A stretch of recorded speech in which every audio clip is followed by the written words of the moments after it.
वडाका कर्मचारीज्यूहरू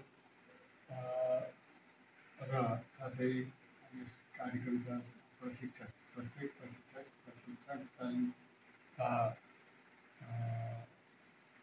प्रशिक्षकज्यू, त्यस्तै प्रशासकज्यूहरू, विद्यार्थी भाइ बहिनी, धेरै कुरा त आइसक्यो होइन। हामी किन यो लोकसेवा आयोगको शिक्षाको तयारी गर्छौँ, सबैलाई मन लाग्छ कि म पनि एउटा उसमा गएर काम गरौँ, कुनै हाकिम बनेर काम गरौँ, अफिसमा गएर काम गरौँ भन्ने सबको इच्छा हुन्छ। सबले यो चिज मनन गर्छ र अर्को हामीले पनि स्पेसली मैले के भने महिलालाई हेरेर अस्ति भर्खरै उसको पनि कम्प्युटर पनि हामीले गऱ्यौँ।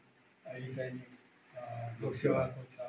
अब पहिलोचोटि हो यहाँ 7 नम्बरमा जाँदाखेरि मैले उहाँ देखेन कि तिनीहरूले नाम निकाल्नु भएको रहेछ र अहिले सरकारी जागिर पार्नु भएको छ उहाँहरूले। त्यस्तै यहाँ पनि हो, आफूले जब भनिसक्नु भएको छ प्रशिक्षकले कि पहिले हौसला लिएर आउनुहुन्छ, पढ्नु पऱ्यो, बिचमा चाहिँ अलि त्यस्तै पढौँ यसरी गर्नु भने नाम निकाल्न अलि अप्ठ्यारो हुन्छ तपाईँहरूलाई।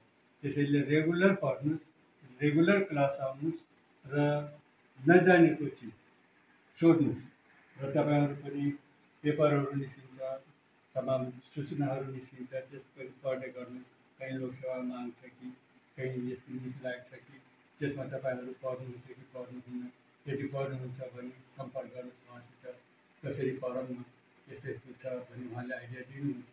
यसरी आउनुभयो भने तपाईँहरू निश्चय पनि अगाडि बढ्नुहुन्छ र हाम्रो नगरपालिकाले पनि यी क्लासहरू त सञ्चालन गरेकै छ र अरू पनि धेरै महिला सशक्तिकरण छ, धेरै चिज